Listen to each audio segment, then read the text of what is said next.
Hi everyone, welcome to Socio Plus. കഴിഞ്ഞ ക്ലാസ്സുകളിലായിട്ട് നമ്മൾ reading maps എന്നുള്ള യൂണിറ്റിലെ കുറേ കാര്യങ്ങൾ ഡിസ്കസ് ചെയ്തു. അതിൽ നമ്മൾ ഡയറക്ഷൻസ് ആണ് ഏറ്റവും അവസാനമായിട്ട് പറഞ്ഞു വെച്ചത്. നോർത്ത്, സൗത്ത്, അതേപോലെ ഈസ്റ്റ്, വെസ്റ്റ്, ഓരോന്നിൻ്റെയും ഇടയിലുള്ള north east, south east, north west, south west, അങ്ങനെയൊക്കെയുള്ള ഡയറക്ഷൻ എങ്ങനെയാണ് നോക്കുക, ആ കാര്യങ്ങളൊക്കെയാണ് കഴിഞ്ഞ ക്ലാസ്സിൽ പറഞ്ഞത്. അതിൻ്റെ തുടർച്ചയായിട്ട് ഈ യൂണിറ്റിലെ ഏറ്റവും അവസാനത്തെ ഭാഗമാണ് നമ്മൾ ഇന്നിവിടെ നോക്കാൻ വേണ്ടി പോകുന്നത്. Signs and symbols used in maps. ഭൂപടങ്ങളിൽ ഉപയോഗിക്കുന്ന സൈൻസ് ആൻഡ് സിംബൽസ്, അതായത് നിറങ്ങളും ചിഹ്നങ്ങളും ഒക്കെയാണ്, ചില അടയാളങ്ങളും ചിഹ്നങ്ങളും. ഇവിടെ കളേഴ്സ് എന്നും നമുക്ക് കൊടുക്കാം. Signs and symbols and colours used in maps. ചില നിറങ്ങളും ഉപയോഗിക്കും. മാപ്പിൽ ചില കാര്യങ്ങളെ സൂചിപ്പിക്കാൻ ചില പ്രത്യേക നിറങ്ങൾ ഉപയോഗിക്കും. അപ്പോൾ അങ്ങനെയൊക്കെയുള്ള കാര്യങ്ങളാണ് ഈ ഒരു യൂണിറ്റിന്റെ ഇന്നത്തെ ക്ലാസ്സിൽ നമ്മൾ പരിശോധിക്കുന്നത്. ഈ ചാപ്റ്ററിലെ ഏറ്റവും അവസാനത്തെ ക്ലാസ് ആയിരിക്കും ഇത്. അപ്പോൾ ഇവിടെ ടെക്സ്റ്റ് ബുക്കിൽ നമുക്ക് നോക്കാം, signs and symbols used in maps. ഭൂപടങ്ങളിലെ ചില അടയാളങ്ങൾ, ചില ചിഹ്നങ്ങളൊക്കെയാണ് നമ്മളിവിടെ പരിശോധിക്കുന്നത്. Read the following descriptions about an area. ഒരു പ്രദേശത്തെക്കുറിച്ചുള്ള കുറച്ച് വിവരണങ്ങൾ താഴെ കൊടുത്തിട്ടുണ്ട്. ഓക്കെ, ഒരു പ്രദേശം, ഏതൊരു പ്രദേശമാണ്, ആ പ്രദേശത്തെക്കുറിച്ചുള്ള കുറച്ച്, ആ പ്രദേശത്തിന്റെ പ്രത്യേകതകൾ, വിവരണങ്ങൾ ഇവിടെ താഴെ കൊടുത്തിട്ടുണ്ട്. ആ ഓരോ വിവരണങ്ങൾ ഇവിടെ നിങ്ങൾക്ക് കാണാൻ പറ്റും, കുറച്ച് പോയിന്റ്സ് ഉണ്ട്. ഇതൊക്കെ ആ പ്രദേശത്തിന്റെ ഓരോ ഫീച്ചേഴ്സാണ്. അപ്പൊ നമ്മൾ ആ ഫീച്ചേഴ്സ് ഒന്ന് വായിച്ചു നോക്കിയാലേ നമുക്ക് ഈ വിഷയത്തിലേക്ക് വരാൻ പറ്റുള്ളൂ. ജസ്റ്റ് അത് വായിച്ചാൽ മാത്രം മതി, അത് പഠിക്കേണ്ട കാര്യമല്ല. അപ്പൊ പക്ഷെ അത് വായിക്കണം. നോക്കാമോ? അപ്പൊ ഓരോ പോയിന്റും നമുക്ക് നോക്കാം. ആ പ്രദേശത്തിന്റെ, ഇവിടെ പറയുന്ന ഏതോ ഒരു പ്രദേശമാണ്, ആ പ്രദേശത്തിന്റെ ഫീച്ചേഴ്സ് എന്തൊക്കെയാണ് നമുക്ക് നോക്കാം. ഒന്നാമത്തെ പ്രത്യേകത പറയുന്നു, length and breadth of, okay ശ്രദ്ധിക്കുക, length and breadth of the area are 1500 meter and 1000 meter respectively. നമ്മൾ പറയുന്ന ഈ ഒരു പ്രദേശത്തിന്റെ ഏറ്റവും അടിസ്ഥാന പ്രത്യേകതയാണ് പറയുന്നത്. അതായത് 1500 മീറ്റർ നീളം, 1000 മീറ്റർ വീതി. ഇതാണ് ആ പ്രദേശത്തിന്റെ ഒരു ഏരിയ എന്ന് പറയുന്നത്. ഓക്കെ, 1500 മീറ്റർ നീളമുണ്ട്, 1000 മീറ്റർ വീതിയുണ്ട്. ഓക്കെ, പിന്നെ വേറെ എന്തൊക്കെയാ പ്രത്യേകത? എ റിവർ ഫ്ലോസ്, മാർക്ക് ചെയ്യാം. A river flows from between the north and northwest towards the south and southeast. ശ്രദ്ധിക്കണം, ഒരു നദി ഒഴുകുന്നുണ്ട് അല്ലെ? എവിടെ നിന്ന് അങ്ങോട്ടാണ് ഒഴുകുന്നത്? ഈ പ്രദേശത്തിന്റെ വടക്കിനും വടക്ക് പടിഞ്ഞാറിനും ഇടയിൽ നിന്നാണ്. എവിടെ നിന്നല്ല? നോർത്തിനും നോർത്ത് വെസ്റ്റിനും ഇടയെന്ന്. നോർത്ത് എന്നല്ല, നോർത്ത് വെസ്റ്റ് എന്നും അല്ല, നോർത്തിന്റെയും നോർത്ത് വെസ്റ്റിന്റെയും ഇടയെന്ന്, വടക്കിന്റെയും വടക്ക് പടിഞ്ഞാറിന്റെയും ഇടയെന്ന് ഒരു നദി ഒഴുകുന്നുണ്ട്. എവിടേക്ക്? Towards the south and south east. സൗത്തിന്റെയും സൗത്ത് ഈസ്റ്റിന്റെയും ഇടയിലേക്ക്. ഓക്കെ, അതായത് തെക്കിന്റെയും തെക്ക് കിഴക്കിന്റെയും ഇടയിലേക്കാണ് ഒഴുകുന്നത്. ഓക്കെ, അപ്പോ അടുത്ത പ്രത്യേകത നോക്കാം. ഇപ്പൊ നമുക്കിതിങ്ങനെ കേട്ട അർത്ഥം മാത്രം നോക്കിയാൽ മതി. അവസാനം ഇതെന്തിനാ പറയുന്നത് എന്നുള്ളത് നമുക്ക് നോക്കാം. A road runs across the river from west to east and there is a railway line just north of the road running parallel to it. എന്താ പറയുന്നത്? പുഴക്ക് കുറുകെ ഈ റിവർ ക്രോസ് ചെയ്തുകൊണ്ട് പടിഞ്ഞാറുന്ന് കിഴക്കോട്ട്, വെസ്റ്റിന്ന് നോർത്തിലേക്ക് എന്തുണ്ട്? സോറി, വെസ്റ്റിന്ന് നോർത്തിലേക്കല്ല, വെസ്റ്റിന്ന് ഈസ്റ്റിലേക്ക്. ശ്രദ്ധിക്കുക, എന്താണ് പറഞ്ഞത്? A road runs across the river from west to east. വെസ്റ്റിന്ന് ഈസ്റ്റിലേക്ക് ഒരു പുഴക്ക് കുറുകെ പടിഞ്ഞാറുന്ന് കിഴക്കോട്ട് ഒരു റോഡും, ആ റോഡിന് തൊട്ട് വടക്ക് എന്തുണ്ട്? ഒരു റെയിൽ പാതയും കടന്നു പോകുന്നു. Okay, a road runs across the river. River cross ചെയ്തുകൊണ്ട് വെസ്റ്റിന്ന് ഈസ്റ്റിലേക്ക് എന്തുണ്ട്? ഒരു റോഡുണ്ട്. And is a railway line just north of the road. റോഡിന് നോർത്തില്, വടക്ക് ഭാഗത്ത്, അതിന് പാരലൽ ആയിക്കൊണ്ട് അതേ ദിശയിൽ എന്തുണ്ട്? ഒരു റെയിൽവേ ലൈനും ഉണ്ട്. ഓക്കെ, ദെൻ അടുത്ത point, the north eastern part consist of paddy fields which extend to about 500 meter towards the west and 400 meter towards the south from the north east corner. നല്ലപോലെ ശ്രദ്ധിക്കണം. എന്താ പറയുന്നത്? The north eastern part consist of, north eastern part, ആ പ്രദേശത്തിന്റെ north eastern part, അതായത് വടക്ക് കിഴക്കൻ പ്രദേശത്തെ പറ്റി പറയാണ്. അവിടെ എന്തുണ്ട്? ഒരു പാഡി ഫീൽഡ്, കൃഷിസ്ഥലം ഉണ്ട്. ഓക്കെ, നെൽകൃഷിയുള്ള ഒരു സ്ഥലമുണ്ട്. വിച്ച് എക്സ്റ്റെൻഡ് ടു അബൌട്ട്, അതിന്റെ പിന്നെ വിസ്തൃതി പറയാണ്, about 500 metre towards the west. വെസ്റ്റിലേക്ക് എത്രയാണ്? 500 മീറ്റർ നീണ്ടു കിടക്കുകയാണ്. അതേപോലെ 400 മീറ്റർ ടുവേർഡ്സ് സൗത്ത്, സൗത്തിലേക്ക് അഥവാ തെക്കോട്ട് 400 മീറ്ററും പിന്നെ നീണ്ടു കിടക്കുന്നുണ്ട്. From the north east corner, north east കോർണറിന്, അതായത് നോർത്ത് ഈസ്റ്റ് എന്ന് പറയുമ്പോൾ എന്താ? വടക്ക് കിഴക്ക് മൂലയെന്നാണ് നമ്മൾ പറയുന്ന ഈ ഒരു നീളം വീതിയൊക്കെ 500 മീറ്ററും അതേപോലെ 400 മീറ്ററും ഒക്കെ. ഓക്കെ, അപ്പോൾ വടക്ക് കിഴക്ക് ഭാഗത്ത് നെൽപ്പാടങ്ങളാണ്. ആ നെൽപ്പാടങ്ങള് ആ ഒരു പിന്നെ വടക്ക് കിഴക്ക് മൂലയെന്ന നോർത്ത് ഈസ്റ്റ് കോർണറിന് പടിഞ്ഞാറോട്ട് 500 മീറ്ററും തെക്കോട്ട് 400 മീറ്ററും വ്യാപിച്ചിരിക്കുകയാണ്. പിന്നെ കഴിഞ്ഞിട്ടില്ല. Between the paddy fields and the river there is a temple near the former, about 200 meters to the south, and a pond immediately south of it. ഒരുപാട് പ്രത്യേകതകളുണ്ട് അല്ലേ? അപ്പൊ എന്താ പറയുന്നത് അടുത്ത പോയിന്റ്? ഈ നെൽപ്പാടത്തിനും പുഴക്കും ഇടയിലായിട്ട്, നെൽപ്പാടത്തിനോട് ചേർന്ന് വടക്കുന്ന് നോർത്തുനിന്ന് ഒരു 200 മീറ്റർ തെക്കോട്ട് മാറി എന്തുണ്ട്? സൗത്തിലേക്ക് മാറി എന്തുണ്ട്? ഒരു അമ്പലമുണ്ട്, ഒരു ടെമ്പിൾ ഉണ്ട്. ഈ ടെമ്പിളിന്റെ, അമ്പലത്തിന്റെ തൊട്ട് തെക്കായിട്ട് സൗത്തിലായിട്ട് എന്തുണ്ട്? ഒരു കുളവുണ്ട്, ഒരു പോണ്ട്, ഒരു കുളമുണ്ട്. ഓക്കെ, അപ്പോൾ ഇത് ഈ വിശദീകരണങ്ങൾ, ഈ ഒരു പ്രദേശത്തിന്റെ പ്രത്യേകതകൾ ഇങ്ങനെ കേൾക്കുമ്പോൾ ഇതൊക്കെ എങ്ങനെയാ പഠിക്കുക എന്നുള്ള കൺഫ്യൂഷൻ ആർക്കും വേണ്ട. ഇത് എന്തിനുള്ളതല്ല, ഇത് പഠിക്കാനുള്ളതല്ല, പരീക്ഷയ്ക്ക് വേണ്ടി കാണാതെ പഠിക്കാനുള്ളതല്ല. നമ്മൾ പറഞ്ഞു പോകുന്നത് മറ്റൊരു പോയിന്റിലേക്കാണ്. അപ്പൊ ഇതൊക്കെ നമുക്ക് ജസ്റ്റ് ഒന്ന് വായിച്ച് അർത്ഥം മനസ്സിലാക്കിയാൽ മാത്രം മതി. യാതൊരു ടെൻഷനും വേണ്ട, ഇത് പഠിച്ചെടുക്കാനുള്ള കാര്യമല്ല. ഓക്കെ, പിന്നെ എന്തിനാ വായിക്കുന്നതെന്നാണോ സംശയം ഉണ്ടാവും അല്ലെ? അപ്പൊ അത് നമുക്കിത് പറഞ്ഞു കഴിയുമ്പോൾ മനസ്സിലാവും. ലാസ്റ്റ് അടുത്ത point. The southwestern part is a forest extending 450 meters to the east and 400 meters to the north from the southwest corner. There is a fort located close to the forest at a distance of 150 meters from the south to the north. എന്താ പറയുന്നത്? South western part ഒരു forest അല്ലെ ആണ്. തെക്ക് പടിഞ്ഞാറൻ ഭാഗം എന്താണ്? ഒരു വനപ്രദേശമാണ്. ഇത് തെക്ക് പടിഞ്ഞാറ് മൂലയിൽ ഈ ഒരു സൗത്ത് വെസ്റ്റ് കോർണറിന് 450 മീറ്റർ നോർത്തിലേക്കല്ല, ഈസ്റ്റ് 450 മീറ്റർ കിഴക്കോട്ടും, അതായത് ഈസ്റ്റിലേക്കും 400 മീറ്റർ വടക്കോട്ടും, അതായത് 400 മീറ്റർ നോർത്തിലേക്കും വ്യാപിച്ചിരിക്കുന്നു. ഈ ഫോറസ്റ്റിന്റെ വ്യാപനാണ് പറയുന്നത് കേട്ടോ. അതായത് 400 മീറ്റർ കിഴക്കോട്ടും 400 മീറ്റർ വടക്കോട്ടും. പിന്നെ ഈ പ്രദേശത്തിന്റെ തെക്കുന്ന്, സൗത്തുനിന്ന് നോർത്തിലേക്ക് വടക്കോട്ട് ഒരു 150 മീറ്റർ മാറിയിട്ട് വനപ്രദേശത്തോട് ചേർന്ന്, ഈ ഫോറസ്റ്റിനോട് ചേർന്ന് എന്തുണ്ട്? ഒരു കോട്ട, ഒരു ഫോർട്ടും കൂടിയുണ്ട്, ഒരു കോട്ടയും ഉണ്ട്. ഓക്കെ, ഇനി അടുത്ത ലാസ്റ്റ് പ്രത്യേകത, ലാസ്റ്റ് ഫീച്ചർ പറയുന്നു. Between the south and south east, സൗത്തിന്റെയും സൗത്ത് ഈസ്റ്റിന്റെയും ഇടയിൽ there are settlements close to the river and a post office and police station close to the road. ശ്രദ്ധിക്കണം, രണ്ട് കാര്യങ്ങൾ പറയാണ്. സൗത്തിന്റെയും സൗത്ത് ഈസ്റ്റിന്റെയും ഇടയിലായിട്ട്, റിവറിനോട് ചേർന്നുകൊണ്ട്, തെക്ക് കിഴക്കിന്റെയും ഇടയിൽ ഈ നദിയോട് ചേർന്നുകൊണ്ട് എന്തുണ്ട്? ഒരു പിന്നെ ഒരു സെറ്റിൽമെന്റ്സ്, വീടുകൾ, കുറെ കെട്ടിടങ്ങൾ, വീടുകളുണ്ട്. And post office and police station close to the road. റോഡിനോട് ചേർന്നുകൊണ്ട് എന്തുണ്ട്? പോസ്റ്റ് ഓഫീസും പോലീസ് സ്റ്റേഷനും അതുമുണ്ട് അല്ലെ? അപ്പൊ റിവറിനോട് ചേർന്നുകൊണ്ട് കുറെ വീടുകളുണ്ട്, റോഡിനോട് ചേർന്നുകൊണ്ട് പോലീസ് സ്റ്റേഷനും പോസ്റ്റ് ഓഫീസും ഒക്കെ അതുമുണ്ട്. അപ്പൊ ഇങ്ങനെയൊക്കെയാണ് ഈ ഒരു പ്രദേശത്തിന്റെ പ്രത്യേകത. നമ്മൾ പറയുന്ന ഏതൊരു പ്രദേശമാണ്, എക്സ് അല്ലെങ്കിൽ വൈ, ഏതൊരു പ്രദേശം, ആ പ്രദേശത്തിന്റെ ഫീച്ചേഴ്സ് ആണ് ഇപ്പൊ നമ്മൾ പറഞ്ഞത്.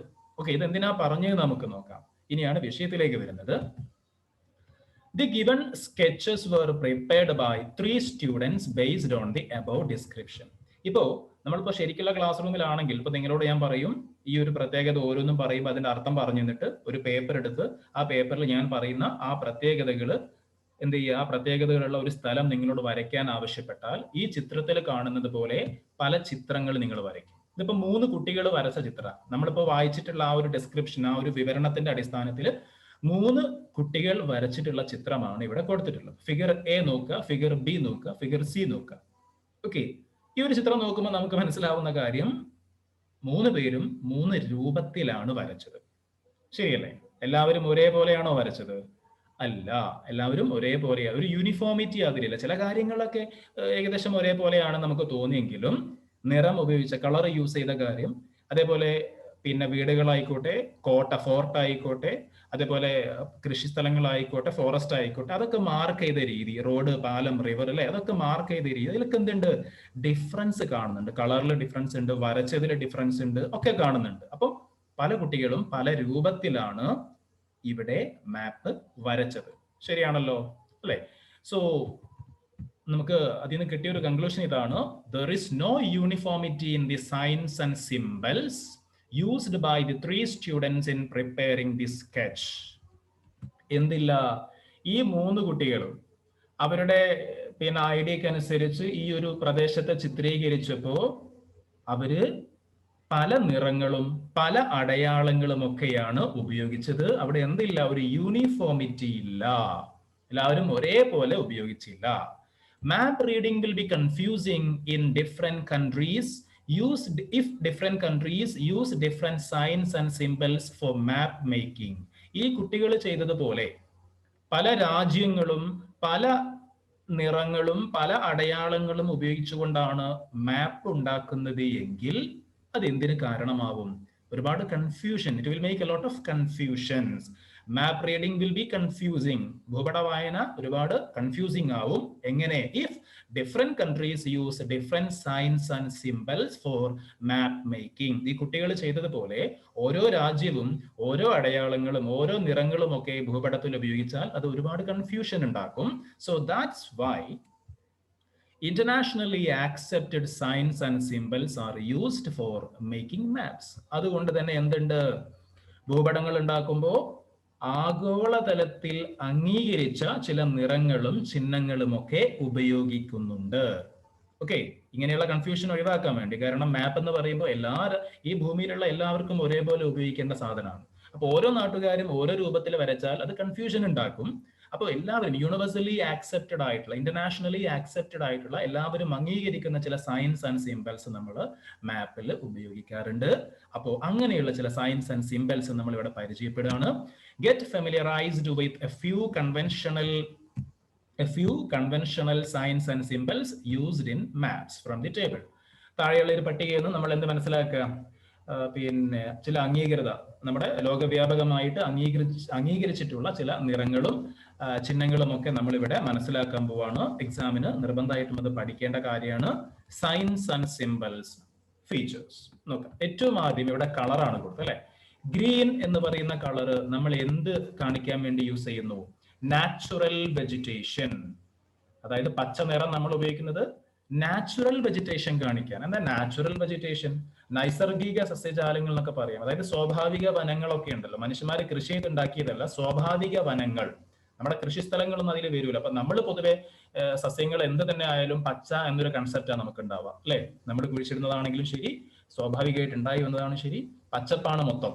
അതൊക്കെ ശരിയാണ്. കൃഷി മൊത്തത്തിൽ ഒരു പച്ച എന്നുള്ള കൺസെപ്റ്റാണ് വരിക. പക്ഷെ മാപ്പില് നമ്മൾ എല്ലാ സ്ഥലത്തും പച്ച കൊടുക്കൂല. ഓക്കെ, അപ്പോൾ സ്വാഭാവികമായിട്ട് നാച്ചുറൽ ആയിട്ടുണ്ടായിട്ടുള്ള പച്ചപ്പാണെങ്കിൽ, വെജിറ്റേഷൻ ആണെങ്കിൽ അവിടെ നമ്മൾ ഈ പച്ച കളർ തന്നെ യൂസ് ചെയ്യും, ഗ്രീൻ കളർ തന്നെ യൂസ് ചെയ്യും. എന്നാൽ അടുത്തത് നോക്കുക, യെല്ലോ കളറാണ് എവിടെ യൂസ് ചെയ്യുക? ഫാം ലാൻഡ്, കൃഷിയിടങ്ങൾ, മനുഷ്യന്മാരുണ്ടാക്കുന്ന കൃഷിയിടങ്ങൾക്ക് നമ്മൾ യെല്ലോ കളറാണ് ഉപയോഗിക്കുക. അപ്പൊ പെട്ടെന്ന് തന്നെ ഫാം ലാൻഡ് കാണുമ്പോൾ കൃഷി പച്ചയാണല്ലോ, അപ്പൊ കളറ് പച്ചയായിരിക്കും, ചാടിക്കയറി നമ്മൾ ആൻസർ എഴുതരുത്. ഫാം ലാൻഡ് ആണെങ്കിൽ യെല്ലോ ആണ്, നാച്ചുറൽ വെജിറ്റേഷൻ ആണെങ്കിലാണ് ഗ്രീൻ വരുന്നത്. പിന്നെ അടുത്തത് റെഡ് നമ്മൾ എന്തിനു യൂസ് ചെയ്യുന്നു?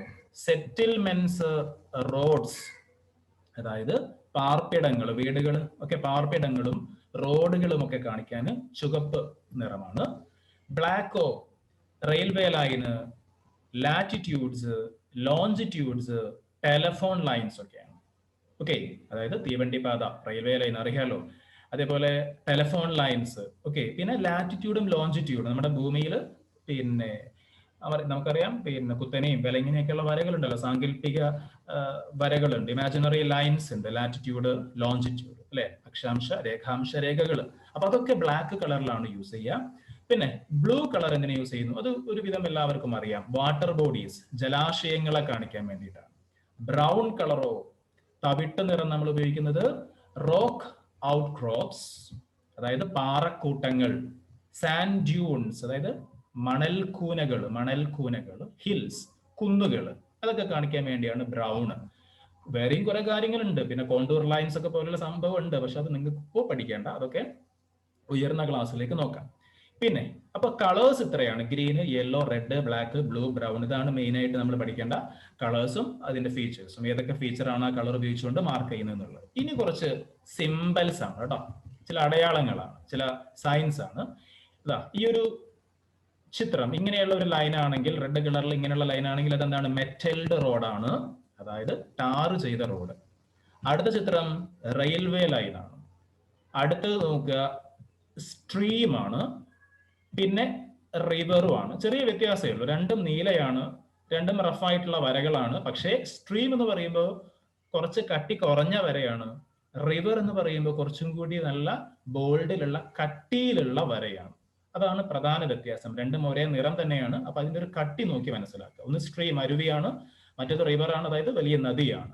പിന്നെ ചർച്ച് എല്ലാവർക്കും മനസ്സിലാവും, മുകളിൽ ഒരു കുരിശ് കാണാം, ഒരു കുരിശ് കാണാം മുകളിൽ, അപ്പൊ അത് ചർച്ചാന്ന് മനസ്സിലാക്കുക. അതേപോലെ ടെമ്പിള്, മോസ്ക്. ടെമ്പിളും മോസ്കും തമ്മിൽ ചെറിയ വ്യത്യാസമേ ഉള്ളൂ, സൂക്ഷിച്ച് മനസ്സിലാക്കുക. മോസ്ക് ആവുമ്പോൾ രണ്ട് മിനാരങ്ങൾ പോലെ രണ്ട് സൈഡിലും ചെറിയൊരു വരയും കൂടി നിങ്ങൾക്ക് കാണാൻ പറ്റും. ടെമ്പിൾ ആവുമ്പോൾ അതില്ല, അതാണ് ഡിഫറൻസ് അല്ലെ. പിന്നെ ഈ ഒരു സംഭവം സെറ്റിൽമെന്റ്, ഈ ചെറിയ ചെറിയ ബോക്സസ് എന്തിനെ കാണിക്കുന്നു? സെറ്റിൽമെന്റ്, അതായത് പാർപ്പിടങ്ങൾ, വീടുകളെയൊക്കെ കാണിക്കുന്നു. പിന്നെ അടുത്ത നിങ്ങൾക്ക് കണ്ടാൽ തന്നെ മനസ്സിലാവും, PO എന്ന് പറയുമ്പോൾ പോസ്റ്റ് ഓഫീസ് ആണ്. പിന്നെ PS എന്ന് പറയുമ്പോൾ പോലീസ് സ്റ്റേഷനുമാണ്. PO post office, PS police station. ഈ ഒരു ഡോട്ട് എന്താണ്? ഈ ഒരു ബ്ലൂ ഡോട്ട് അത് കിണറുകളാണ് ഉദ്ദേശിക്കുന്നത്. പിന്നെ കോട്ട, ഓക്കെ, കോട്ടയുടെ ചിത്രമാണ് ഇവിടെ നിങ്ങൾ കാണുന്നത്. ഫോർട്ട് കോട്ടയാണ്. പിന്നെ ഈ ഒരു ചിത്രം എന്താണ്? അത് പാലമാണ്, ബ്രിഡ്ജാണ്. ദെൻ പോണ്ടിന്റെ ചിത്രം അഥവാ കുളം എന്ന് പറയാം അല്ലെ. പിന്നെ ഈ ഒരു ട്രയാങ്കിൾ എന്തിന്റെ ഇതാണ്? ട്യൂബ് വെൽ ആണ്, അഥവാ കുഴൽ കിണറാണ്. ലാസ്റ്റ് ഇമേജ് പിന്നെ ഫോർട്ടല്ല, ശവപ്പറമ്പാണ്, ഗ്രേവ് യാർഡ്, ശവപ്പറമ്പിനെയാണ് സൂചിപ്പിക്കുന്നത്. അപ്പോൾ ഒരു 2-3 തവണ നോക്കുമ്പോഴേക്കും വളരെ എളുപ്പത്തിൽ ഇതൊക്കെ പഠിച്ചെടുക്കാൻ പറ്റും. അത്രയും സിമ്പിൾ ആയിട്ടുള്ള സയൻസ് ആൻഡ് സിംബൽസ് ആണ്, കളേഴ്സ് ആണ്. അപ്പൊ ഇത് നിർബന്ധമായിട്ടും നിങ്ങൾ പഠിച്ചിരിക്കണം. ഓക്കെ, ഇത് ഉയർന്ന ക്ലാസ്സിലും നിങ്ങൾക്ക് ആവശ്യമാണ്, 10ാം ക്ലാസ്സിൽ ഉൾപ്പെടെ നിങ്ങൾക്ക് ആവശ്യമുണ്ട്. അപ്പൊ അതുകൊണ്ട് തന്നെ നിർബന്ധമായിട്ടും ഇത് മനസ്സിലാക്കി പോവുക. വെറുതെ എക്സാമിന് വേണ്ടിയുള്ള പഠനമല്ല, മനസ്സിൽ ഉറപ്പിച്ചുകൊണ്ട് തന്നെ മുന്നോട്ട് പോവുക. ഓക്കെ, അപ്പൊ നമ്മൾ നോക്കിക്കഴിഞ്ഞു. ഇനി prepare a sketch based on the earlier descriptions. Make use of the conventional signs and symbols. അപ്പൊ നമ്മൾ മാപ്പിൽ ഓരോന്നിനും ഉപയോഗിക്കേണ്ട അടയാളങ്ങളും നിറങ്ങളൊക്കെ നമ്മൾ പഠിച്ചല്ലോ. അപ്പൊ ഇതൊക്കെ ഉപയോഗിച്ചുകൊണ്ട് നമ്മളോട് പറയാണ്, നേരത്തെ ആ 3 കുട്ടികൾ ഉണ്ടാക്കിയതുപോലെ ആ വിവരണം വെച്ച് നമ്മൾ എന്ത് ചെയ്യുക? ഒരു മാപ്പ് ഉണ്ടാക്കുക.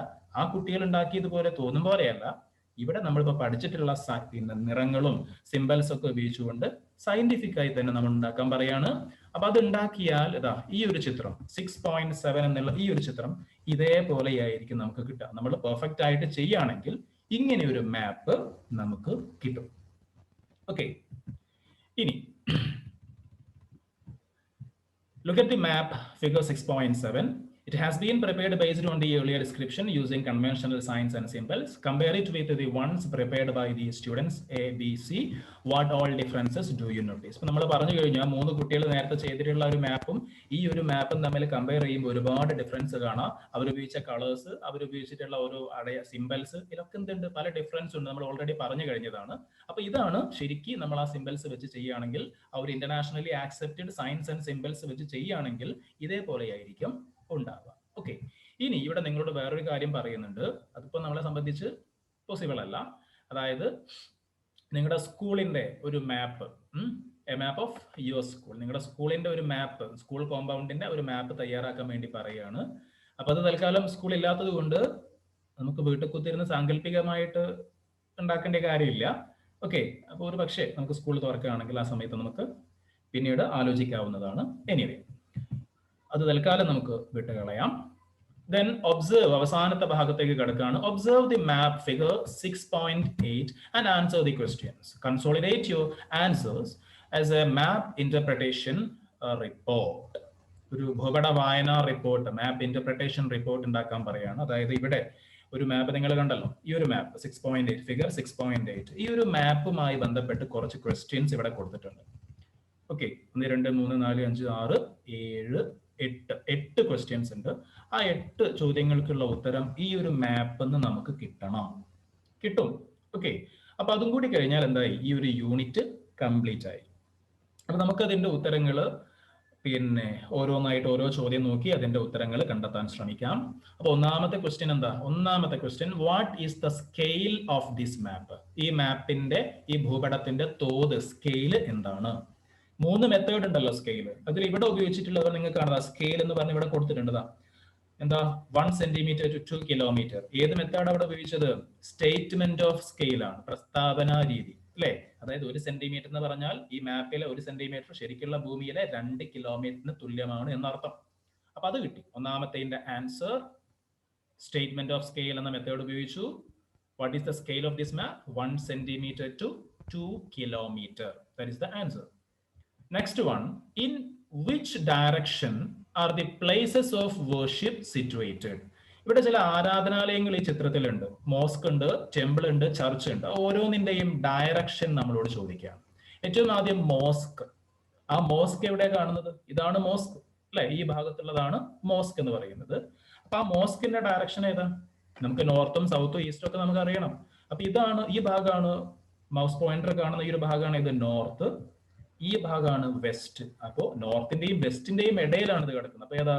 നോർത്ത് വെസ്റ്റ് ഡയറക്ഷനിലാണ്. അതേപോലെ ടെമ്പിൾ എവിടെയാണ്? ടെമ്പിൾ ഇവിടെയാണ്, സൗത്ത് ഡയറക്ഷനിലാണ്. അതേപോലെ ചർച്ച് ഇതാ ഇവിടെയാണ് ചർച്ച് കാണുന്നത്, കുരിശ് കാണുന്നുണ്ട്. ചർച്ച് ഇവിടെയാണ്, അതേതാണ്? അത് നോർത്ത് ഡയറക്ഷനിലാണ്. അപ്പൊ നമുക്ക് നോക്കാം.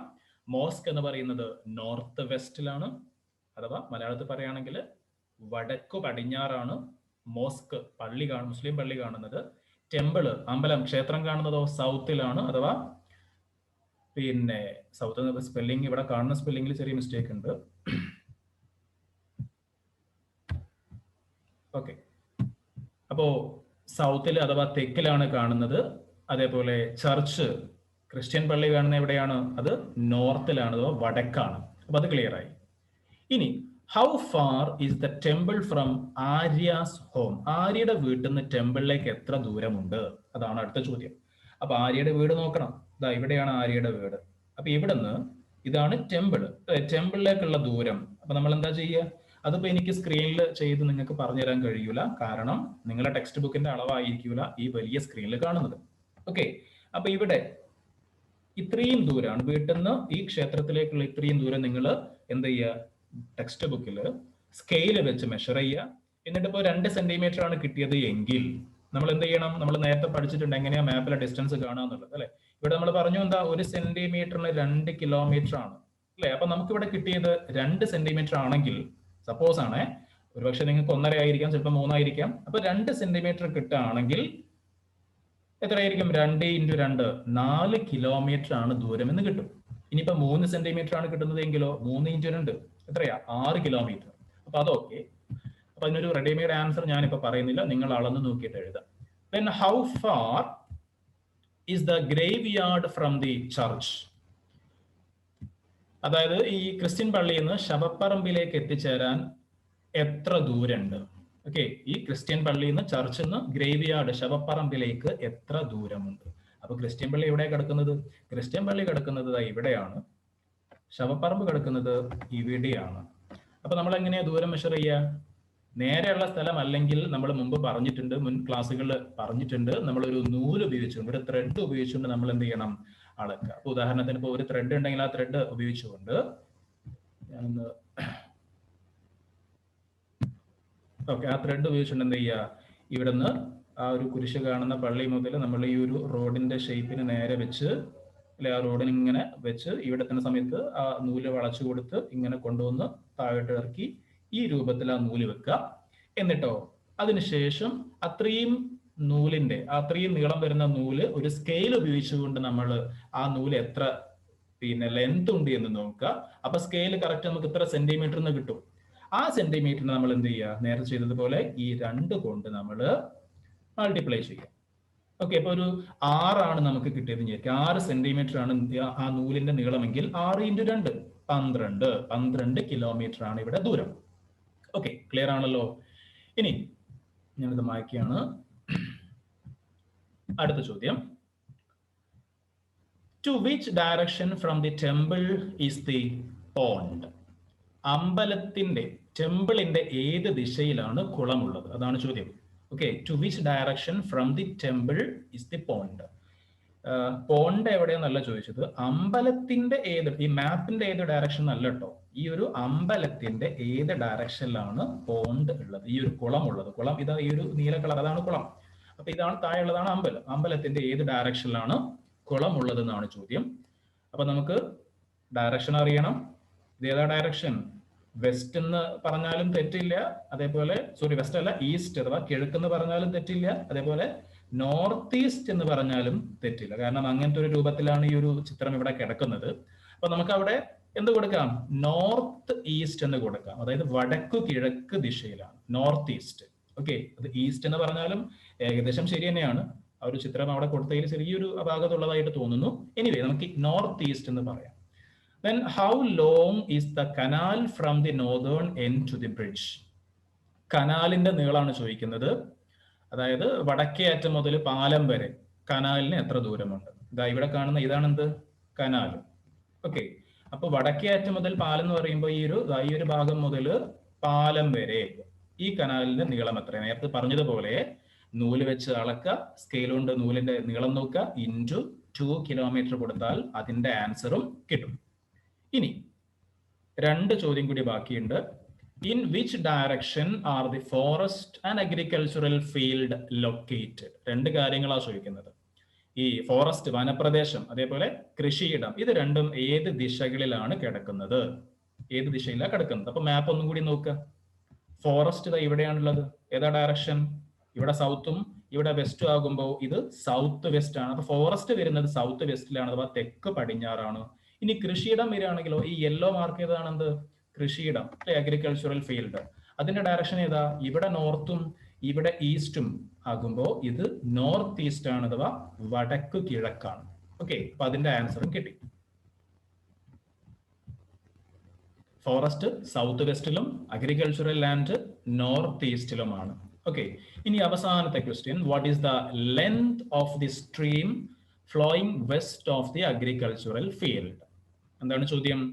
ഈ കൃഷിയിടത്തിന്റെ പടിഞ്ഞാറ് ഭാഗത്തുകൂടി, വെസ്റ്റ് ഭാഗത്തുകൂടി ഒഴുകുന്ന അരുവിയുടെ, ആ ഒരു നദിയുടെ അരുവിയുടെ നീളം എത്രയാണ്?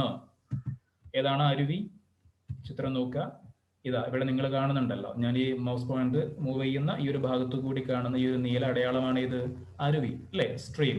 അതിന്റെ നീളം അറിയാൻ നേരത്തെ ചെയ്തതുപോലെ നൂല് ഉപയോഗിച്ച്, ത്രെഡ് ഉപയോഗിച്ച് അളക്കുക, സ്കെയിലിനോട് നീളം നോക്കുക, ഇൻറ്റു 2 കൊടുത്താൽ അതിന്റെ നീളവും നമുക്ക് കിട്ടി.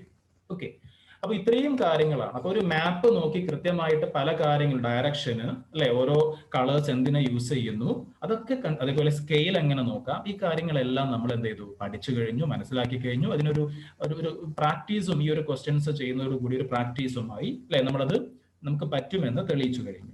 അപ്പോ ഈ യൂണിറ്റ് ഇവിടെ കംപ്ലീറ്റ് ആവുകയാണ്. നമ്മൾ പ്രധാനമായിട്ടും ഈ ഒരു യൂണിറ്റിൽ പഠിച്ച കാര്യങ്ങൾ എന്തൊക്കെയാ?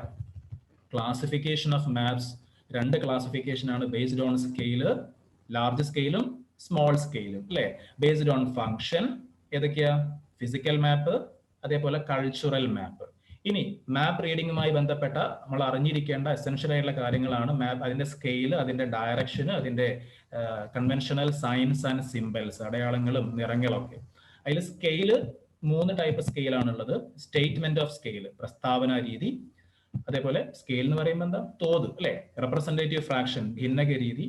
ലീനിയർ സ്കെയില്, രേഖാരീതി. ഇങ്ങനെയുള്ള 3 കാര്യങ്ങളും നമ്മൾ നോക്കി. പിന്നെ ദിശകൾ, നോർത്തും സൗത്തും വെസ്റ്റും നോർത്ത് ഈസ്റ്റും, അങ്ങനെയുള്ള ഒരു 4+4 8 ഡയറക്ഷൻസ് നമ്മൾ ക്ലിയർ ആക്കി.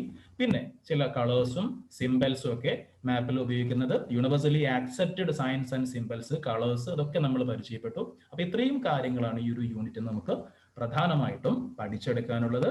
ഓക്കെ, അപ്പോൾ ഈ യൂണിറ്റ് ഇവിടെ കംപ്ലീറ്റ് ആവുകയാണ്.